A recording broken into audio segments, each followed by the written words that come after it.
I want to give you a basic overview of the daily driver before you start to dive into it and start using it. So as we go into version 1 of both this daily planner and this video, let me just give you some of the bare essentials that you're going to want to keep in mind as you start using it.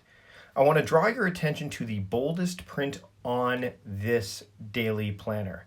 There's the date area, there's the action area, and then there's the mode area. Now I'm going to go over these areas very specifically shortly, but I wanted to let you know that the reason that these are of a stronger font and a stronger depth is because these areas are fundamental to the use of the daily driver. So I want to make sure that you use those no matter what. The other areas, which has a slightly lighter font, such as the theming area up top, as well as the trackers and the scoring area down below, they're for later use, or as you get more familiar with using the daily driver, or if you already have a semblance of the theming aspect of time crafting, you can get started with those things right away. So first I want you to get familiar with each section of this daily planner. So I've tried to make this as free form and flexible as possible. There's a lot of white space for you to put notes and things around here, and there is some flexibility built into this planner. It's also got a really simple interface.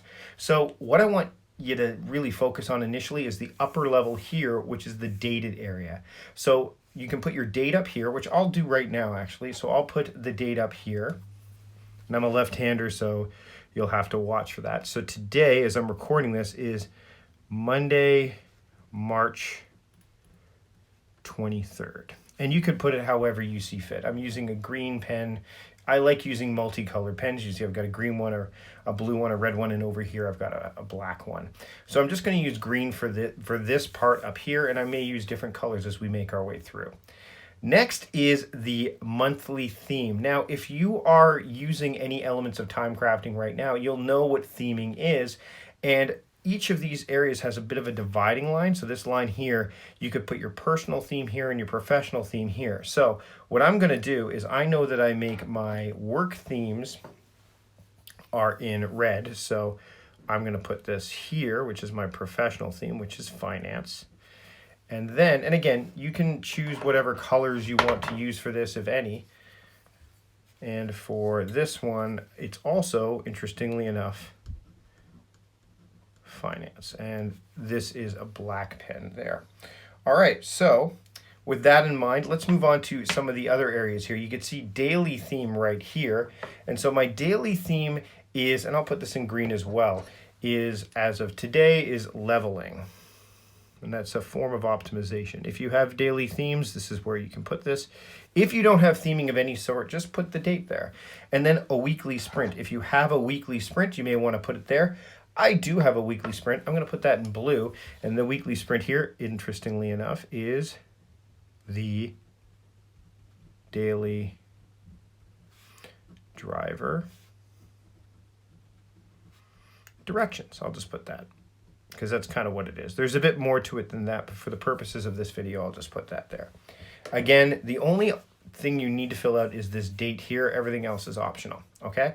So that's how this works. And again, you're going to want to put in the action and mode section, so the to-do list section, the tasks that are most aligned with the daily theme, or perhaps one of these other themes, whether it's finance, in this case, both personal and professional, or the weekly sprint.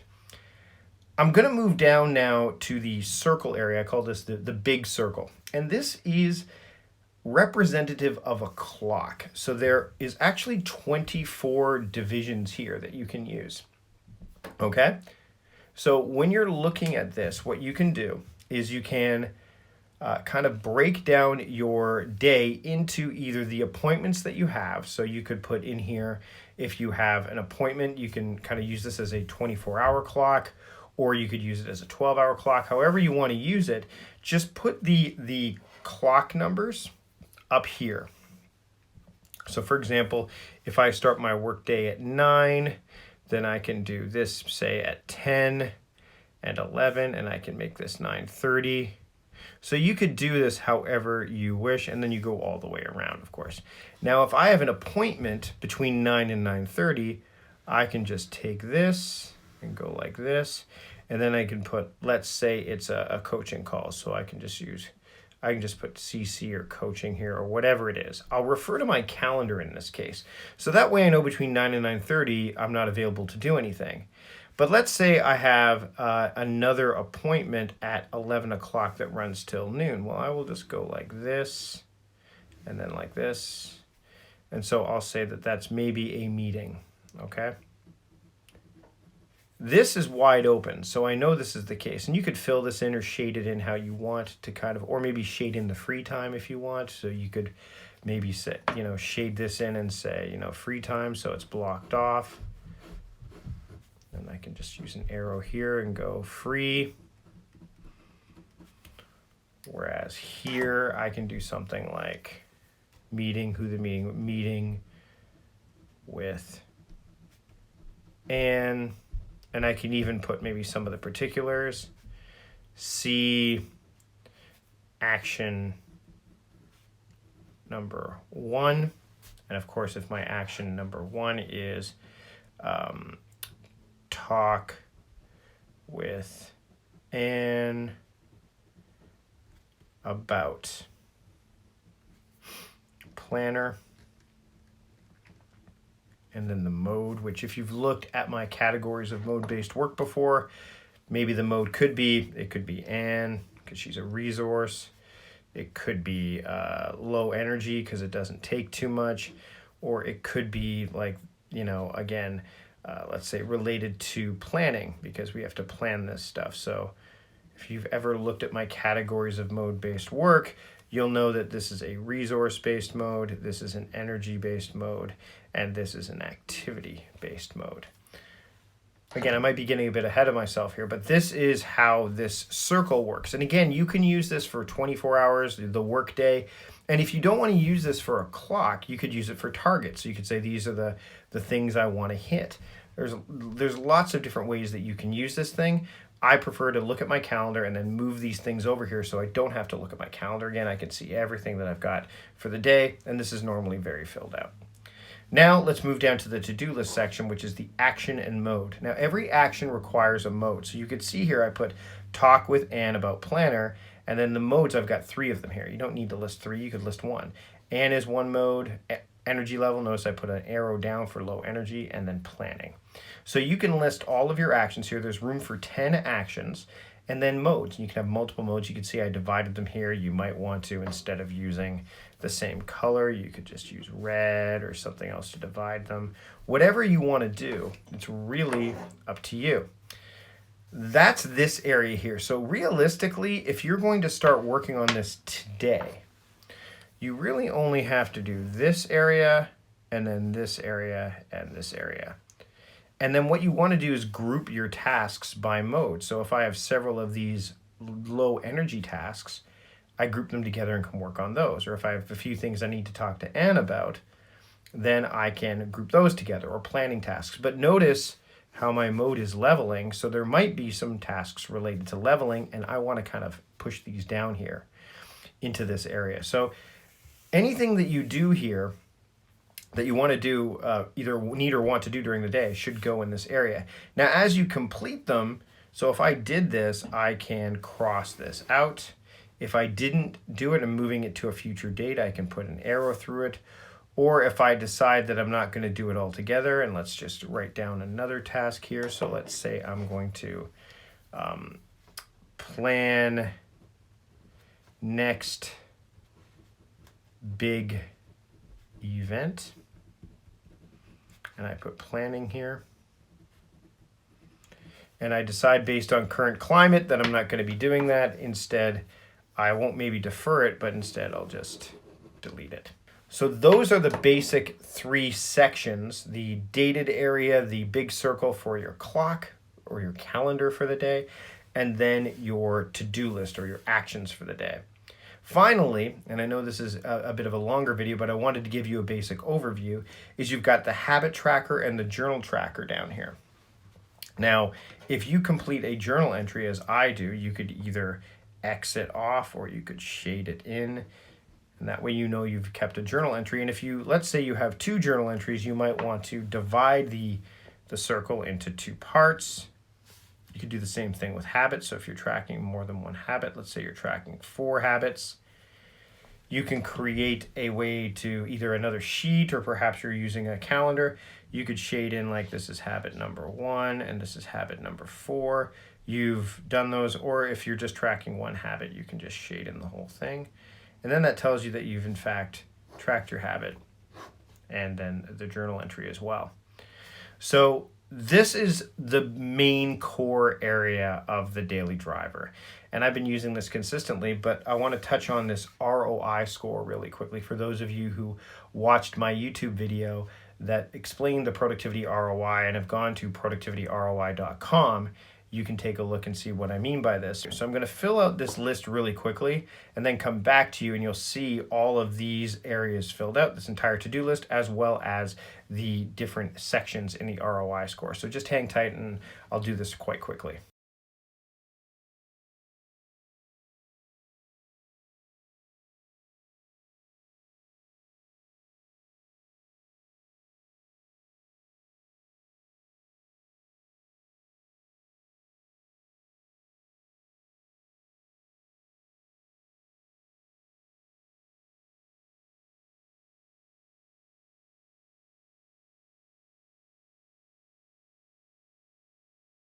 Okay, so you can see here that I've filled everything else out here, and you can see I've already completed. I basically said I'm going to move one thing, but that's not true. I actually completed it, so I can say that. And you can see I've got all of these tasks. They all start with a verb, which is very important, but I've also given them at least 2 modes. So this would be an activity-based mode, anything ending in ing. And then I've also got another resource-based mode with an, leveling, which is my daily theme, as well as some energy-based ones. So when I'm going through this list, I will look at, okay, well, it's leveling day, so I definitely am going to look at these. And you can see that I've got these tasks listed here with either a W, N, O, N, W, N, whatever. Well, the W stands for a want, the N stands for need, and the O stands for ought. Ought to do, need to do, want to do. They actually spell now if you're using it in that order. Anything that you need to do falls basically, either it's a level of urgency, it's fundamental, or it falls, if you're looking at Maslow's hierarchy of needs, under those 3 layers, the 3 basic levels of needs. Anything you want to do is not necessarily urgent, but it's important and it will level you up in your work, in your life. So it would fulfill those 2 higher levels of Maslow's hierarchy of needs. And then there's the ought to do items, which are things that you are really undecided on. You don't know whether you need to do it or you want to do it. So they kind of fall into a bit of a purgatory, so to speak. So here's what this means. Essentially, you get 1 point. So every need is worth 1 point, because it's something that is urgent and it's fundamental. So it's not going to take you to the next level necessarily, but it's something that is fundamental. So it's worth 1 point.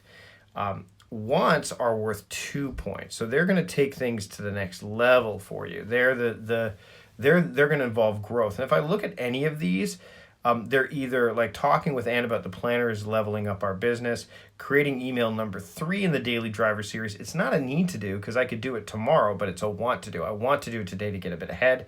And then setting up my whatever it takes, no matter what merchandise, that's a want to do. If I don't do it, it's not going to be the end of the world. But things like writing a blog post, I've committed to writing those on Mondays, planning the meals for the week, well, today's leveling day and we need to do that. Editing this video, that's a need to do. Same thing with creating the second email because it's going to go out to people who downloaded this. And then creating the basic video, which I'm doing right now, is a need to do as well. Otherwise, you won't know how to use this thing. So let's say that you can see here this ought to do. I'm not doing it, so it doesn't affect my score. And this is what we're going to do here is we're going to total up everything that I've needed or wanted to do to get my ROI score.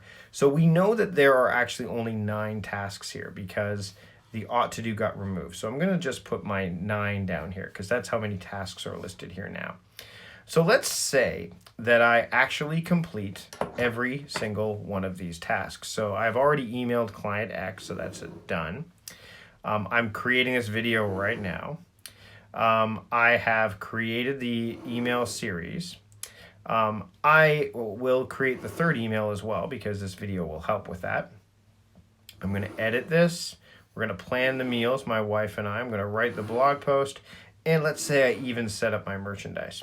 So now I'm going to add up all these scores. So 2 plus 1 is 3, 4, 5, 6, 7, 8, 9, 10, 11, 12. So my score, I will just put a 12 here, is 12 divided by 9. So it's 12 over 9. Now I got to do some quick math here. Normally it'd be 12 over 10, which would be a 1.2. But because I didn't do the ought to do item, it's now over 9. So the bottom line is that my productivity ROI score is going to be greater than 1.0, which means it was a pretty productive day. This is a way to kind of decide whether or not your day was productive or not. Anything greater than 1.0 is a productive day. If you get the higher you go, it means you did more things that you wanted to do, which is really good. It's going to lead to those higher levels of growth. Anything that's lower than a 1 means that you either didn't do all the things you needed to do. Maybe you had too many things on your list. Maybe those things you needed to do weren't broken down into small enough tasks. So you can even see here, I've said create video, edit video, create email 2, create email 3. If I had put create daily driver series, I might not have gotten that done because that involves several emails. So breaking tasks down can help. But the bottom line is you want to shoot for a score of 1.0 or above. And this is how you do it. So you total those up. Again, ought to do's are worth 0 points, but because I decided not to do it, it doesn't count. And ultimately, you want to turn this into either a need or a want anyway. But I didn't need to do that, so I just got rid of it. So again, I'm going to go over this more in future videos, but I wanted to bring this up now because I think it's critically important as we start to track our time, especially if you're working remotely and you've never done this before, or you're tracking people who are. This gives you the ability to not only say what you need or want to do, but also you can task this to your teammates and say, hey, here are the things I need you to do, and then you can track it based on what they're doing. This is essentially, at the end of the day, what the daily driver should look like. It should have this filled out. I didn't fill it out completely, but you should have some of this filled out in whatever way, shape, or form you want. This should be done. And again, if you've done things, you cross them out. If you haven't done things, then you put an arrow. And if you decide not to do it, you squiggle it out. Your habit tracker, whatever habits you're tracking, you could fill that out as well. If you did a journal entry, you can mark that off as well. And I'll show you how, in a future video, how that affects your ROI score as well. And again, tallying your ROI score. And there you have it. This is the entire daily driver and how I would use it on a daily basis. I encourage you to go back and spend time looking at the fundamental areas that you need to fill out, as well as how you can make the best use of the big circle, and then also the theming area and the ROI score, as well as the tracker areas. You're going to get emails regarding all of that, and I'm really excited with what this planner can do for you. And by the way, there are other planning tools that I'm going to be putting out. If you're a member of Time Crafting Trust or have been coached by me, you're going to be able to get some of these weekly and monthly tools as well. But for now, the Daily Driver is free for everybody to use, and I hope that you get a lot out of using it every single day. That's it for this video. I will be developing more videos in the future on this, especially for very specific areas of this Daily Driver. But for now, this is the big video I wanted you to start off with. Feel free to review it at your leisure. Thanks so much for taking the time to watch. And if you have any feedback at all, please feel free to send me that feedback at askmike@productivityist.com. Thanks for watching. See you later.